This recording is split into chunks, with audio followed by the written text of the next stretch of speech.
exemplo, não justifica o recurso de um terceiro. O terceiro fala assim, eu sofri um dano moral por conta daquele processo, vamos admitir isso, eu quero recorrer. Não pode. Imagine uma situação de um divórcio, feito divórcio porque o indivíduo traiu a ex-mulher com a fulana. A fulana tem legitimidade recursal desse divórcio? Não tem. Porque ela não sofreu nenhum prejuízo por conta da decisão. Não foi o divórcio que causou prejuízo a ela. O divórcio é uma questão de rompimento daquela sociedade conjugal entre as partes do processo. O terceiro não tem como interferir nisso. Então ela pode ter sofrido um dano moral. Dano moral ela vai discutir aonde? Numa ação própria. Entendeu? Assim como o interesse econômico. O mero interesse econômico também não justifica o recurso de um terceiro. O mero interesse econômico. O mero. O indivíduo fala, olha, eu acho que eu vou perder, o pai dele é réu numa ação e foi condenado a pagar o valor. O filho pode recorrer? Claro que não. Para defender o patrimônio da família? Claro que não. Ele só tem interesse econômico. Então, o mero interesse econômico, o mero interesse moral não justifica, em hipótese alguma, o terceiro a recorrer. Ele precisa sim ter, uma relação jurídica.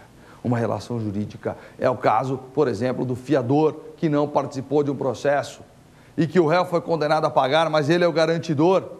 Ele tem sim relação jurídica e sofreu prejuízo por conta daquela decisão. Aí, na qualidade de terceiro, ele tem a possibilidade de recorrer. Ele tem sim a possibilidade de recorrer. Então veja a importância desse instituto. Veja a importância deste instituto. Veja, olha só, terceiro pode recorrer, desde que tenha relação jurídica, desde que demonstre um prejuízo por força daquela decisão.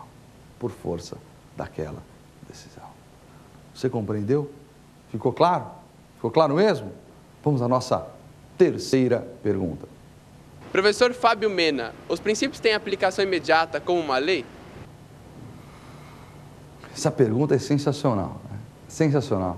Os princípios têm aplicação imediata como uma lei? Essa é uma dúvida geral. Como o princípio tem carga subjetiva, como o princípio é abstrato, tem uma carga mais abstrata do que uma regra, fica parecendo que o princípio não tem aplicação, que o princípio é quase como se fosse um romance dentro do direito. É bonito falar no princípio, mas ele não tem aplicação. Se aquele princípio não tiver escrito como regra do código, ele não vale. Essa sensação que muitos têm. E talvez seja por isso que na faculdade a gente não se dedique ao estudo dos princípios, né? Não é tão importante, é muito mais importante eu conhecer o prazo do que saber o princípio da singularidade. Engano, né? Engano. O princípio é norma, assim como a lei. O princípio é norma. A norma, ela se divide em princípios e regras. Princípio é norma. O que quer dizer isso? Isso quer dizer que o princípio tem aplicação imediata. O princípio ele vai revelar uma conduta. Uma conduta. A imputação de uma conduta. Ele tem a mesma força de uma regra. A mesma força de uma regra. O princípio tem que ser observado imediatamente. E o princípio pode ou não estar previsto numa lei. Pode ou não estar previsto numa lei. Você não vai achar na lei princípio da dignidade da pessoa humana. Não tem uma lei, código do princípio. Não tem. Pode ser um princípio constitucional, mas não necessariamente expresso. E alguém aqui vai me dizer que o princípio da dignidade da pessoa humana não tem aplicação imediata? Claro que tem.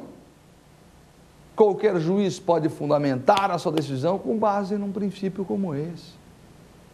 E deve fundamentar. Certamente você já ouviu falar num projeto de uma emenda constitucional para incluir o princípio da felicidade na Constituição. Aliás, a felicidade mais como princípio e garantia constitucional. Muitos falam isso aí, é estupidez. Como é que pode ter felicidade? Claro que não, que besteira. Fazem piadas acerca disso. É importante que tenha. É importante que tenha na Constituição o direito à felicidade, a garantia constitucional, o princípio constitucional da felicidade. Sabe por quê? Porque isso vai possibilitar que o órgão julgador, que o juiz, ao proferir uma decisão, julgue de acordo com a felicidade. Claro que é subjetivo, mas ele vai poder avaliar isso. Imagine a importância desse fundamento numa ação envolvendo guarda de menor, onde os pais disputam a guarda. A carga subjetiva é enorme e ele pode fundamentar com base no princípio, aplicação imediata. Aplicação imediata. Então, olha, o princípio, ó, ele pode ou não estar expresso na lei. Mas ele é norma. Ele tem que ser aplicado. Ele tem que ser aplicado. Aqueles que imaginam o contrário, aqueles que não levam muito em consideração os princípios, não estão atentos ao momento do direito. O direito hoje vive e respira os princípios.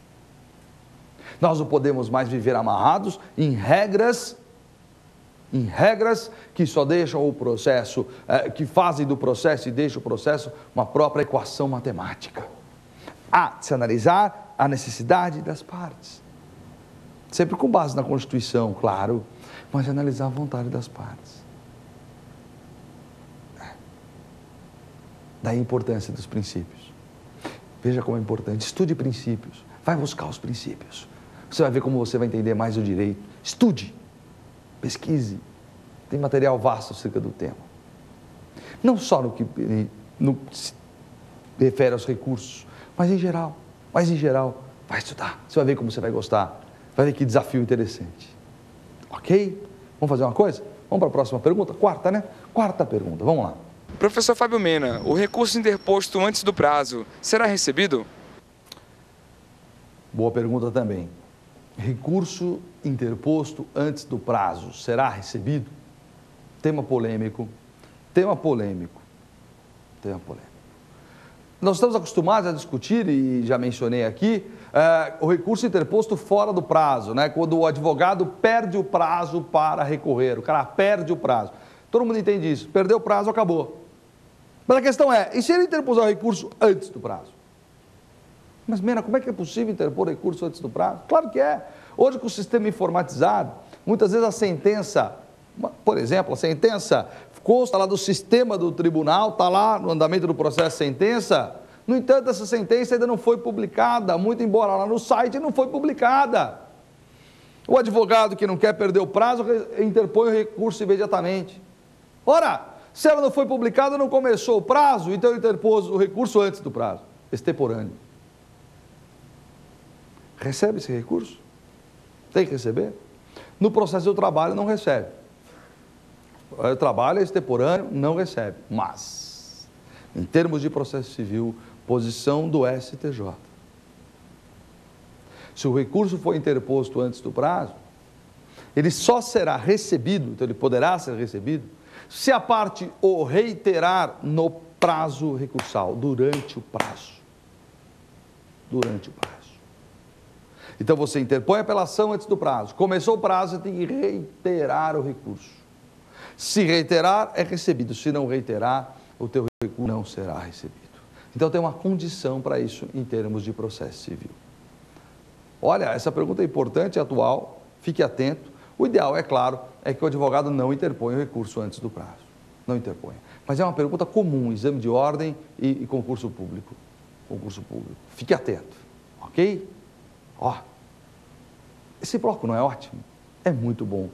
Você ficou com dúvida? Está com dúvida? Você não anotou ainda o e-mail? Tem um e-mail para você mandar para mim. Quer mandar um e-mail para mim? Quer fazer as perguntas? Mande.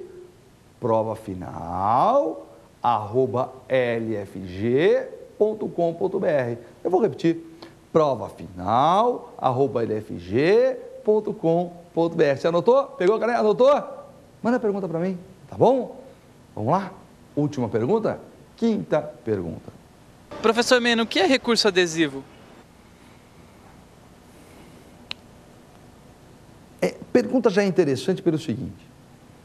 Recurso adesivo na verdade, faz parte da análise dos recursos em